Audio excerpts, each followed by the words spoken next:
ನಮಸ್ಕಾರ. News 18 digital ಕಂಟೆಂಟ್ಗೆ ಸ್ವಾಗತ. ನಾನು ಧನುಶ್ರೀ ಪೂಜಾರಿ. ವೀಕ್ಷಕರೇ, ಮಧ್ಯಪ್ರಾಚ್ಯದಲ್ಲಿ ಮತ್ತೆ ಯುದ್ಧದ ಕಾರ್ಮೋಡ ಆವರಿಸ್ತಾ ಇದೆ. ಯಾಕಂದ್ರೆ ಈಗಾಗಲೇ ನೋಡಿದ ಹಾಗೆ ಇರಾನ್ ಏನಿದೆ, ಪ್ರತಿಯೊಂದು ಘಟನೆಗೂ ಕೂಡ ಏನೋ ಒಂದು ಯುದ್ಧ ಆಯ್ತು ಅಂತಂದ್ರೆ ಕೂಡ ಮೊದಲು ಬಂದ್ ಮಾಡ್ತಿದ್ದು ಹರ್ಮುಜ್ ಜಲಮಾರ್ಗವನ್ನ. ಈಗಲೂ ಕೂಡ ಅದು ಬಂದ್ ಆಗಿದೆ, ಏನು ಓಪನ್ ಆಗಿಲ್ಲ. ಬಟ್ ಈ ಬಾರಿ ಏನಾಗಿದೆ, ಒಂದ್ ಕಡೆ ಇರಾನ್ ಹರ್ಮುಜನ್ನ ಕಂಪ್ಲೀಟ್ ಆಗಿ ಬಂದ್ ಮಾಡಿದ್ರೆ ಆ ಭಾಗದಲ್ಲಿ ಏನ್ ಮಾಡ್ತಿದೆ, ಅಮೆರಿಕ ಸೇನೆ ನೌಕಾ ಪಡೆಗಳು ಏನಿದೆ ಮೊಕ್ಕಾಮನ್ನ ಹೂಡಿರುವಂತದ್ದು ಜಲಮಾರ್ಗದಲ್ಲಿ ಕಂಪ್ಲೀಟ್ ಆಗಿ ಇರಾನ್ಗೆ ಒಳ ಹೋಗುವಂತಹ ಒಂದು ಜಲಮಾರ್ಗ ಇರಬಹುದು, ಹೊರಗೆ ಬರುವಂತಹ ಜಲಮಾರ್ಗ ಅಂದ್ರೆ ಇರಾನ್ಗೆ ಯಾವ ಹಡಗುಗಳು ಕೂಡ ಒಳಭಾಗಕ್ಕೆ ಹೋಗೋ ಹಾಗಿಲ್ಲ, ಒಳಭಾಗದಿಂದ ಯಾವುದು ಕೂಡ ಹೊರಗೆ ಬರೋ ಹಾಗಿಲ್ಲ, ಟೋಟಲಿ ಬಂದ್ ಮಾಡಿಬಿಟ್ಟಿದೆ. ಇದರಿಂದ ವಿಶ್ವಕ್ಕೆ ಮಾತ್ರ ಅಲ್ಲ, ಇಲ್ಲಿ ಇರಾನ್ಗೂ ಕೂಡ ಪೆಟ್ಟು. ಯಾಕಂತಂದ್ರೆ ಇರಾನ್ನ ಯಾವೊಂದು ಹಡಗು ಕೂಡ ಇತ್ತ ಒಳಭಾಗಕ್ಕೆ ಬರೋಕೆ ಆಗೋದಿಲ್ಲ. ಎಲ್ಲ ಸ್ಟ್ರಾಟಜಿಗಳನ್ನ ಅಮೆರಿಕ ಮಾಡ್ತಿದೆ ಒಂದೇ ಒಂದು ಕಾರಣಕ್ಕೆ, ಏನಪ್ಪಾ ಅಂತಂದ್ರೆ ನಮ್ಮ ಮುಂದೆ ಇರಾನ್ ಮಂಡಿ ಉರ್ಲೇಬೇಕು, ಹರ್ಮುಜನ್ನ ತೆರಿಬೇಕು, ಹರ್ಮುಜನ್ನ ಬಿಟ್ಕೊಡ್ಬೇಕು, ಇರಾನ್ ಕೈಯಲ್ಲಿರುವಂತಹ ಯುರೇನಿಯಂ ಅನ್ನ ಒಪ್ಪಿಸ್ಬೇಕು ಅನ್ನುವಂಥದ್ದು. ಇದೆಲ್ಲವೂ ಕೂಡ ಈ ಅಮೆರಿಕಾದ ಒಂದಷ್ಟು ಷರತ್ತುಗಳು.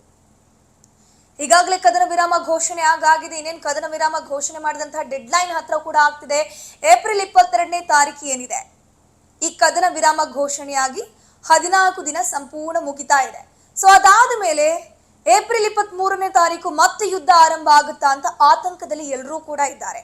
ಬಟ್ ಅದಕ್ಕೆ ಫುಲ್ ಸ್ಟಾಪ್ ಇಡುವಂತ ಕೆಲಸವನ್ನ ಇತ್ತ ಪಾಕಿಸ್ತಾನದವರು ಕೂಡ ಮಾಡ್ತಿದ್ದಾರೆ, ಈಜಿಪ್ಟ್ನವರು ಕೂಡ ಸೇರ್ಕೊಂಡು ಮಾಡ್ತಾ ಇರುವಂತದ್ದು ಏನಪ್ಪಾ ಅಂತಂದ್ರೆ ರಾಜಿ ಸಂಧಾನ, ಶಾಂತಿ ಮಾತುಕತೆಯನ್ನ ಮಾಡಬೇಕು ಅನ್ನುವಂಥ ನಿಟ್ಟಿನಲ್ಲಿ.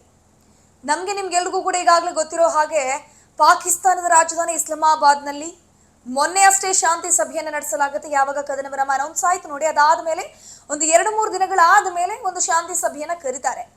ಆ ಒಂದು ಶಾಂತಿ ಸಭೆಗೆ ಇರಾನ್ ಕೂಡ ಒಪ್ಪಿಗೆ ಸೂಚಿಸುತ್ತೆ. ಇರಾನ್ ನಿಯೋಗ ಕೂಡ ಇಸ್ಲಾಮಾಬಾದ್ಗೆ ಹೋಗುತ್ತೆ. JD ವ್ಯಾನ್ಸ್, ಅಮೆರಿಕದ ಉಪಾಧ್ಯಕ್ಷ ಅವರ ನಿಯೋಗ ಕೂಡ ಅಲ್ಲಿಗೆ ಹೋಗುತ್ತೆ. ಇಬ್ರು ಕೂಡ ಮಾತುಕತೆಯನ್ನ ನಡೆಸ್ತಾರೆ. ಎರಡೂ ದೇಶದವರು ಕೂಡ ಒಂದಷ್ಟು ಷರತ್ತುಗಳನ್ನ ವಿಧಿಸ್ತಾರೆ. ಬಟ್ ಇಲ್ಲಿ ಷರತ್ತುಗಳಿಗೆ ಯಾವೊಂದು ದೇಶವೂ ಕೂಡ ಒಪ್ಪಿಗೆ ಸೂಚಿಸೋದಿಲ್ಲ. ಅಂದ್ರೆ ಅಮೆರಿಕದ ಮುಖ್ಯ ಷರತ್ತುಗಳು ಏನಪ್ಪಾ ಅಂತಂದ್ರೆ ಮೇನ್ ಹೈಲೈಟ್ಸ್ಗಳು ಒಂದು ಸಾಕಷ್ಟು ಷರತ್ತುಗಳಿದೆ. ಅದರಲ್ಲಿ ಕೆಲವೊಂದಿಷ್ಟು ನಾನು ನಿಮ್ಮ ಮುಂದೆ ಇಡ್ತಾ ಹೋಗ್ತೀನಿ. ಒಂದು, ಅಮೆರಿಕದಲ್ಲಿ ಈಗಾಗಲೇ ಏನು ನೌಕಾ ನೆಲೆಗಳು ಅಲ್ಲಲ್ಲಿ ಕ್ರಿಯೇಟ್ ಮಾಡ್ಕೊಂಡಿದೆ, ಮಧ್ಯಪ್ರಾಚ್ಯದಲ್ಲಿ ಯುದ್ಧವನ್ನ ಆರಂಭ ಮಾಡಿದೆ. ಸೊ ನೀವು ತುಟುಕ್ ಪಿಟುಕ್ ಅಂದ್ರೂ ಕೂಡ ನಾವು ಮತ್ತೊಂದು ಯುದ್ಧಕ್ಕೂ ಕೂಡ ರೆಡಿ ಇದೀವಿ ಅಂತ ಅಮೆರಿಕ ಪದೇ ಪದೇ ಹೇಳ್ತಿದೆ. ಬಟ್ ಇರಾನ್ನ ಮುಂದೆ ಇಟ್ಟಿರುವಂತಹ ಅಮೆರಿಕದ ಷರತ್ತುಗಳು ಯಾವುವು ಅಂತ ನೋಡ್ತಾ ಹೋಗೋದಾದ್ರೆ, ಒಂದು, ಯುರೇನಿಯಂ. ಯುದ್ಧ ಆರಂಭ ಆದಾಗ ಅಮೆರಿಕ ಕೊಟ್ಟಂತಹ ಹೇಳಿಕೆ ಏನಪ್ಪಾ ಅಂತಂದ್ರೆ ಪರಮಾಣು ಶಸ್ತ್ರಾಸ್ತ್ರಗಳನ್ನ ಹೊಂದ್ಕೊಳ್ತಾ ಇದೆ ಇರಾನ್ನವರು, ಅದನ್ನ ನಾವು ಬಿಡೋದಿಲ್ಲ ಅಂತ ಹೇಳ್ಕೊಂಡು ಅಮೆರಿಕ ಹೇಳಿತು. ಅದೇ ರೀತಿ ಯುರೇನಿಯಂ ಅನ್ನುವಂಥ ಪ್ರಾಡಕ್ಟ್ ಏನಿದೆ ನಿಮ್ಮ ಹತ್ರ, ಅದನ್ನ ನೀವು ಒಪ್ಪಿಸ್ಬೇಕು, ಯುರೇನಿಯಂ ಅನ್ನ ನೀವು ಪಡ್ಕೊಳ್ಬಾರ್ದು, ಒಂದು ಆ ಷರತ್ತು. ಅದ್ರ ಜೊತೆಗೆ ಹರ್ಮುಜನ್ನ ನೀವು ಕ್ಲಿಯರ್ ಆಗಿ ಬಿಡಬೇಕು, ಎಲ್ರಿಗೂ ಕೂಡ ಅವಕಾಶ ಕೊಡಬೇಕು. ಅದ್ರ ಜೊತೆ ನಿಮ್ಮ ಹಿಡಿತವನ್ನ ಅದರಿಂದ ಹಿಂಪಡಿಬೇಕು, ನೀವು ಹರ್ಮುಜನ್ನ ಬಿಟ್ಕೊಡ್ಬೇಕು ನಮಗೆ ಅಂತ ಹೇಳ್ಕೊಂಡು ಅಮೆರಿಕ ಹೇಳ್ತಾ ಬಂತು. ಬಟ್ ಇರಾನ್ ಏನು, ಮೊದಲಿಂದಲೂ ಕೂಡ ಹರ್ಮುಜ್ ಜಲಸಂಧಿ ಹಿಡಿತದಲ್ಲಿರುವಂಥದ್ದು ನಮ್ಮ ಕೈಯಲ್ಲಿ, ಅದನ್ನ ನಾವು ಬಿಡೋದಿಲ್ಲ. ಸೊ ಇರಾನ್ ಕೂಡ ಒಂದಷ್ಟು ಷರತ್ತುಗಳನ್ನ ಹಾಕಿತ್ತು. ಏನಪ್ಪಾ ಅಂತಂದ್ರೆ ಅಮೆರಿಕ IRGCಗೆ ಒಂದು ಉಗ್ರರ ಪಟ್ಟಿಯನ್ನ, ಹಣಪಟ್ಟಿಯನ್ನ ಕಟ್ಟಿತ್ತು. ಆ ಹಣಪಟ್ಟಿಯನ್ನ ತೆಗೆದು ಹಾಕಬೇಕು. IRGC ಅನ್ನುವಂಥದ್ದು ಉಗ್ರರು ಅಲ್ಲ, ಸೊ ಹಾಗಾಗಿ ನೀವು ಉಗ್ರರು ಅಂತ ಕರೆಯಂಗಿಲ್ಲ. ಅದ್ರ ಜೊತೆಗೆ ಹರ್ಮುಜ್ ಟೋಟಲಿ ಕಂಟ್ರೋಲ್ ನಮ್ಮ ಕೈಯಲ್ಲೇ ಇರುತ್ತೆ, ಅದ್ರ ನಿರ್ಧಾರ ಕಂಪ್ಲೀಟ್ ಆಗಿ ನಮ್ಮ ಕೈಯಲ್ಲೇ ಇರಬೇಕು. ಅದ್ರ ಜೊತೆಗೆ ಯುರೇನಿಯಂ ಅನ್ನ ನಾವು ಅಣ್ವಸ್ತ್ರಗಳನ್ನ ತಯಾರು ಮಾಡೋಕೆ ಬಳಕೆ ಮಾಡ್ತಿಲ್ಲ, ಬದಲಾಗಿ ವಿದ್ಯುತ್ ಸ್ಥಾವರಗಳಿರಬಹುದು, ಮತ್ತೊಂದು ಮಗದೊಂದಕ್ಕೆ ನಾವು ಯೂಸ್ ಮಾಡ್ತಿದ್ದೀವಿ ಅಂತ ಹೇಳ್ಕೊಂಡು ಇರಾನ್ ಪದೇ ಪದೇ ಹೇಳ್ತಾ ಬರ್ತಾ ಇದೆ. ಅದ್ರ ಜೊತೆಗೆ ಒಂದಷ್ಟು ಷರತ್ತುಗಳು, ಯುರೇನಿಯಂ ಅನ್ನ ನಾವು ಬಿಟ್ಕೊಡೋದಿಲ್ಲ, ನಮ್ಮ ಕೈಯಲ್ಲಿ ಇರುತ್ತೆ, ನಾವು ಅದನ್ನ ಮಿಸ್ಯೂಸ್ ಮಾಡ್ಕೊಳ್ಳಲ್ಲ ಅಂತ ಹೇಳ್ಕೊಂಡು ಇರಾನ್ ಹೇಳಿತ್ತು. ಸೊ ಏನಾಗುತ್ತೆ, ಫೈನಲಿ ಈ ಒಂದು ಶಾಂತಿ ಸಭೆಯಲ್ಲಿ ಎರಡಕ್ಕೂ ಕೂಡ ಸಕ್ಸಸ್ ಆಗೋದಿಲ್ಲ. ಎರಡೂ ಕಡೆಯ ಷರತ್ತುಗಳಿಗೆ ಯಾವ ರಾಷ್ಟ್ರಗಳು ಕೂಡ ಒಪ್ಪಿಗೆ ಸೂಚಿಸೋದಿಲ್ಲ. ಬಂದ ದಾರಿಗೆ ಸುಂಕ ಇಲ್ಲ ಅನ್ನೋ ರೀತಿ ಅಮೆರಿಕ ನಿಯೋಗ ವಾಪಸ್ ಹೋಗುತ್ತೆ, ಇರಾನ್ ಕೂಡ ವಾಪಸ್ ಹೋಗುತ್ತೆ. ಬಟ್ ಕದನ ವಿರಾಮ ಅನೌನ್ಸ್ ಆಗಿದೆ. ಲೆಬನಾನ್ ಮೇಲೆ ಅಟ್ಯಾಕ್ ಮಾಡಬಾರ್ದು ಅಂತ ಕೂಡ ಇರಾನ್ ಹೇಳಿತ್ತು. ಅದೇ ರೀತಿ ಲೆಬನಾನ್ ಮೇಲೆ ಅಟ್ಯಾಕ್ ನಿಂತಿದೆ ಸದ್ಯಕ್ಕೆ. ಬಟ್ ಈಗ ಕದನ ವಿರಾಮದ ಡೆಡ್ ಲೈನ್ ಹತ್ರ ಆದ್ಮೇಲೆ ಮಹಾಯುದ್ಧ ಆರಂಭ ಆಗುತ್ತೆ ಅನ್ನುವಂಥ ಪ್ರಶ್ನೆಗೆ ಉತ್ತರ ಸಿಗುವಂತ ದಿನಗಳು ಹತ್ರ ಆಗ್ತದೆ. ಯಾಕಂದ್ರೆ ಇಂದು ಅಥವಾ ನಾಳೆ ಮತ್ತೆ ಶಾಂತಿ ಸಂಧಾನದ ಮಾತುಕತೆ ಆಗುತ್ತಂತೆ ಪಾಕಿಸ್ತಾನದ ಇಸ್ಲಾಮಾಬಾದ್ನಲ್ಲಿ. ಈಗಾಗಲೇ ಅಮೆರಿಕ ನಿಯೋಗ ಕೂಡ ಪಾಕಿಸ್ತಾನಕ್ಕೆ ಹೋಗ್ತಾ ಇದೆ. ಪಾಕಿಸ್ತಾನದಲ್ಲಿ ಆಲ್ರೆಡಿ ಅಮೆರಿಕದ ಸೈನಿಕರೇನಿದ್ದಾರೆ ಎಲ್ಲಾ ರೀತಿಯ ಭದ್ರತೆಯನ್ನು ಕೂಡ ಮಾಡ್ತಾ ಇರುವಂಥದ್ದು. ಈ ಮೇಲ್ನೋಟಕ್ಕೆ ಶಾಂತಿ ಸಭೆ ನಡೆದೇ ಬಿಡುತ್ತೆ ಅನ್ನುವಂಥದ್ದು ಗೊತ್ತಾಗ್ತಿದೆ. ಬಟ್ ಇಲ್ಲಿ ಶಾಂತಿ ಸಭೆ ಆಗಬೇಕು ಅಂತಂದ್ರೆ ಬರೀ ಒಂದು ರಾಷ್ಟ್ರದ ನಿಯೋಗ ಭೇಟಿ ಕೊಟ್ಟರೆ ಸಾಕಾಗೋದಿಲ್ಲ. ಇನ್ನೊಂದು ರಾಷ್ಟ್ರದ ನಿಯೋಗ ಅಂದ್ರೆ ಇರಾನ್ ರಾಷ್ಟ್ರದ ನಿಯೋಗ ಕೂಡ ಬರಲೇಬೇಕು.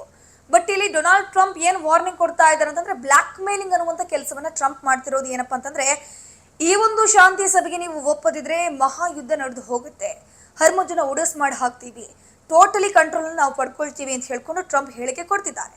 ಬಟ್ ಇರಾನ್ ಹೇಳ್ತಿರುವಂತದ್ದೇ ಬೇರೆ.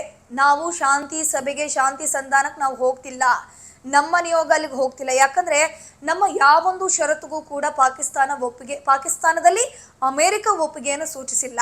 ಈಗಲೂ ಕೂಡ ಉಲ್ಟಾ ದ್ವಂದ್ವ ನಿಲುವನ್ನ ತೋರಿಸ್ತಾ ಇದೆ. ಏನೇನೋ ಹೇಳಿಕೆಗಳನ್ನ ಕೊಡ್ತಾ ಇದ್ದಾರೆ, ನಮ್ಮ ಮೇಲೆ ಸಾಕಷ್ಟು ಆರೋಪಗಳನ್ನ ಮಾಡ್ತಾ ಇದ್ದಾರೆ, ಸುಳ್ಳು ಆರೋಪಗಳಿವೆಲ್ಲವೂ ಕೂಡ. ಸೊ ಹಾಗಾಗಿ ನಾವು ಯಾವುದೇ ಕಾರಣಕ್ಕೆ ಈ ಶಾಂತಿ ಸಭೆಗೆ ಹೋಗಲ್ಲ ಅಂತ ಹೇಳ್ಕೊಂಡು ಇರಾನ್ ನಿಯೋಗ ಹೇಳ್ತಿರೋದು. ಸೊ ಈಗಾಗಲೇ ಒಂದ್ ಕಡೆ ಅಮೆರಿಕ ಹೋಗಿ ಪಾಕಿಸ್ತಾನದಲ್ಲಿ ನಿಂತ್ರೂ ಕೂಡ ಇರಾನ್ ಬರ್ಬೇಕಲ್ವಾ? ಇರಾನನ್ನ ಕರೆಸುವಲ್ಲಿ ಅಮೆರಿಕ ಸಫಲ ಆಗತ್ತಾ? ಈ ಒಂದು ಶಾಂತಿ ಸಭೆ ಸಕ್ಸಸ್ಫುಲ್ ಆಗತ್ತಾ ಅನ್ನೋದಕ್ಕೆ ಕೆಲವೇ ಗಂಟೆಗಳಲ್ಲಿ ಉತ್ತರ ಸಿಗಲಿದೆ. ಬಟ್ ಮೇಲ್ನೋಟಕ್ಕೆ ತಜ್ಞರು ಹೇಳ್ತಿರುವಂತ ಪ್ರಕಾರ ಈ ಒಂದು ಶಾಂತಿ ಸಭೆಗೆ ಇರಾನ್ನ ನಿಯೋಗ ಹೋಗೋದಿಲ್ಲ ಅನ್ನುವಂಥ ಮಾತುಗಳು ಪ್ರಾಥಮಿಕವಾಗಿ ಸಿಗ್ತಾ ಇರುವಂಥದ್ದು, ಪ್ರಾಥಮಿಕ ಮಾಹಿತಿ ಇದು. ಬಟ್ ಇದಕ್ಕೊಂದು ಫುಲ್ ಸ್ಟಾಪ್ ಬೀಳತ್ತಾ ಅಥವಾ ಮಹಾಯುದ್ಧ ನಡೆದೇ ಬರುತ್ತಾ, ಅಥವಾ ಈ ಒಂದು ಯುದ್ಧದ ವಾತಾವರಣ ನಿರ್ಮಾಣ ಆಗಿದೆ, ಮಹಾಯುದ್ಧಗಳು, ಮಹಾಸ್ಫೋಟಗಳು, ಅದ್ರ ಜೊತೆಗೆ ಪವರ್ ಪ್ಲಾಂಟ್ಗಳನ್ನು ಟಾರ್ಗೆಟ್ ಮಾಡ್ತೀವಿ, ಮೂಲ ಸೌಕರ್ಯಗಳನ್ನು ಗುರಿಯಾಗಿಸ್ತೀವಿ, ವಸತಿ ನಿಲಯಗಳ ಮೇಲೇನೆ ಟಾರ್ಗೆಟ್ ಮಾಡ್ತೀವಿ, ನೀವೊಂದು ಈ ಶಾಂತಿ ಸಂಧಾನಕ್ಕೆ ಬಾರದಿದ್ರೆ, ಇದಕ್ಕೆ ಒಪ್ಪದಿದ್ರೆ ಅಂತ ಹೇಳ್ಕೊಂಡು ಟ್ರಂಪ್ ವಾರ್ನಿಂಗ್ ಅನ್ನು ಕೊಡ್ತಿದ್ದಾರೆ. ಸೊ ಇಂದು ಅಥವಾ ನಾಳೆ ಶಾಂತಿ ಸಂಧಾನಕ್ಕೆ ಇರಾನ್ ನಿಯೋಗ ಬರುತ್ತಾ, ಒಪ್ಪಿಗೆ ಸೂಚಿಸುತ್ತಾ, ಷರತ್ತಿಗೆ ಓಕೆ ಅನ್ನತ್ತಾ ಅನ್ನುವಂಥದ್ದನ್ನ 2 ದಿನಗಳಲ್ಲಿ ಗೊತ್ತಾಗುತ್ತೆ. ಅದರ ಜೊತೆಗೆ ಈ ಮಹಾಯುದ್ಧ ದೊಡ್ಡ ಯುದ್ಧದ ಸ್ವರೂಪವನ್ನು ಪಡ್ಕೊಳ್ತಾ ಅನ್ನುವಂಥದ್ದು ಕೂಡ 2ನೇ ದಿನದಲ್ಲಿ ಗೊತ್ತಾಗಲಿದೆ. ಅಂದ್ರೆ ಇವತ್ತು ಅಥವಾ ನಾಳೆ ಈ ಒಂದು ಯುದ್ಧಕ್ಕೆ ಫುಲ್ ಸ್ಟಾಪ್ ಬೀಳುವಂತ ಕೆಲಸ ಆಗುತ್ತಾ, ಅಥವಾ ಮಹಾಯುದ್ಧ ನಡೆದೇ ಬಿಡುತ್ತಾ ಅನ್ನುವಂಥ ಎಲ್ಲಾ ಜನರ ಪ್ರಶ್ನೆಗೆ ಉತ್ತರ ಸಿಗಲಿದೆ. ಈಗ ಹೇಗಾಗಿದೆ ಅಂತಂದ್ರೆ ಇಡೀ ವಿಶ್ವದ ಚಿತ್ತ ಪಾಕಿಸ್ತಾನದತ್ತ ಅನ್ನೋ ರೀತಿ ಆಗಿದೆ. ಕಾದ್ ನೋಡೋಣ ಏನೆಲ್ಲ ಬೆಳವಣಿಗೆ ಆಗುತ್ತೆ ಅಂತ. ನಿರ್ಭೀತ, ನಿಷ್ಪಕ್ಷಪಾತ, ವಿಶ್ವಾಸಾರ್ಹ ಸುದ್ದಿಗಳಿಗೆ ಹೆಸರಾಗಿರುವ ನ್ಯೂಸ್ 18 ಕನ್ನಡ ಈಗ ಆಪ್ನಲ್ಲೂ ಲಭ್ಯವಿದೆ. ದಯವಿಟ್ಟು ಇಲ್ಲಿರುವ QR ಕೋಡ್ನ ಸ್ಕ್ಯಾನ್ ಮಾಡಿಕೊಂಡು ಆಪ್ ಡೌನ್ಲೋಡ್ ಮಾಡೋದಕ್ಕೆ ಮರಿಬೇಡಿ. ನಿಮ್ಮ ಬೆಂಬಲ ಹೀಗೆ ಸದಾ ನಮ್ಮೊಂದಿಗಿರಲಿ. ಧನ್ಯವಾದ.